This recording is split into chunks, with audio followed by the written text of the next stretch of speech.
Well, welcome back, and we are finishing our review from first semester material today while reviewing absolute value equations. But before we get to the actual equations, let's do a quick review here. The absolute value of a number, call it n, is the distance that the number n is from 0, sometimes called the origin, on the number line.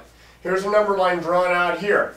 Distance is considered positive, whether you go to the right or whether you go to the left. The symbols for absolute value, you may remember, are the bars that go on each side of the number. This is the absolute value of -2. Well, here's -2 on the number line. It is 2 units from 0. Okay, here's the absolute value of 3. Here's 3 over here on the number line. You can see it's 1, 2, 3 units from 0 on the number line. So the absolute value of a negative is its opposite, but the absolute value of a positive is the number itself. Now 0 is the only other possibility, and of course 0 is right at 0 on the number line, so the distance is 0. Now you should remember this, but this was just a quick review, just to refresh your memory. Now what I'd like to do is I'd like to think, okay, which numbers are 4 units from 0 on the number line? Which are 4 units from 0 on the number line? So what I'm saying is this number n has an absolute value. If it's 4 units from 0 on the number line, it has an absolute value of 4. Well, you say, well, how about 4? There's 4 right here.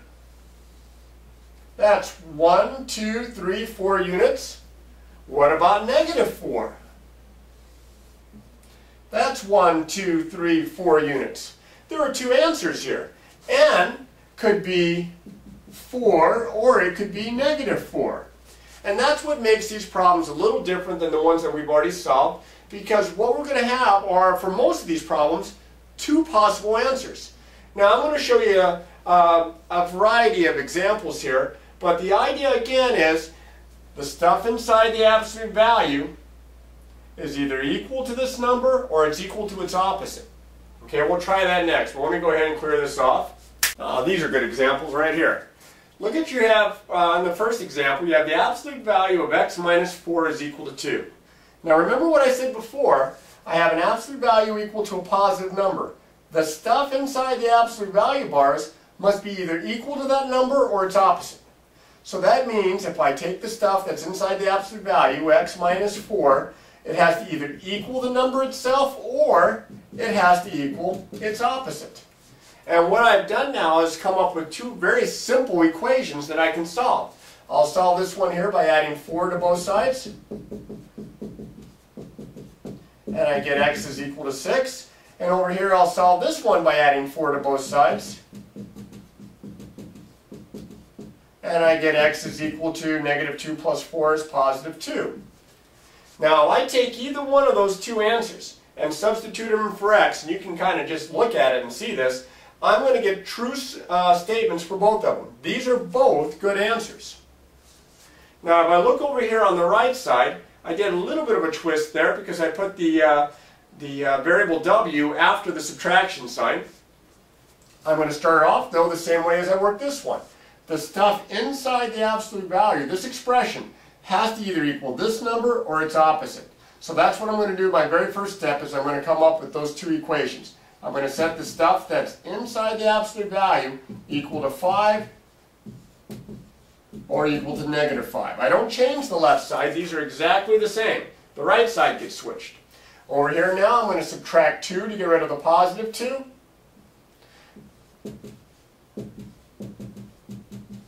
And these cancel, and I have to carry that. I get the opposite of w is equal to 3. Now if the opposite of w is equal to 3, then w must be -3. There's my first answer. Over on the right side, I'm going to subtract 2 from both sides. I get the opposite of w is equal to -5 minus 2 is -7. Well, if the opposite of w is -7, then w must be +7, and there are my 2 answers.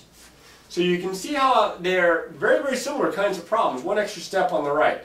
You take the stuff that's inside the absolute value and you set it equal to the number on the outside here and to its opposite. Now, I had a lot of things going with these 2. The absolute values were already isolated on one side. There were no extra terms on the outside or factors.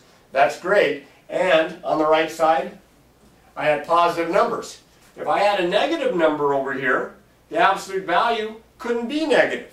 That could be a problem there. That would probably mean no solution. It would be a contradiction. But we'll look at some of those here if we have some time. I got to get rid of this stuff. I want to clear this off.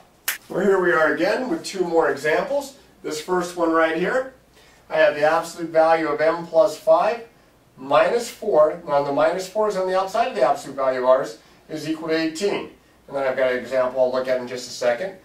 I have to isolate the absolute value expression. The minus 4 has to go. We know what to do there. To get rid of the minus 4, I'm going to add 4, and I'm going to do that to both sides. I'll add 4. This gives me the absolute value of m plus 5 is equal to 22. Now the problem works a lot like the examples I did before. I'm going to set the stuff inside the absolute value, this expression, equal to 22, or equal to its opposite, negative 22. Here I'll subtract 5. To undo the plus 5, and I get m is equal to 17. Here I'm going to subtract 5. And I get m is equal to negative 22 minus 5 is negative 27. Hopefully you can read my writing there. And I have my two answers here.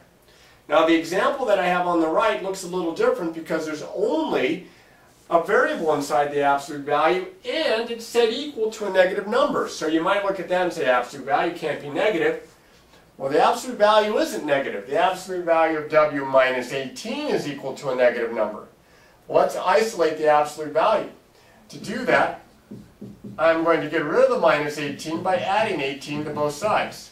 And I get the absolute value of w is equal to good old positive 12. Now that makes sense. Absolute value equaling to a positive.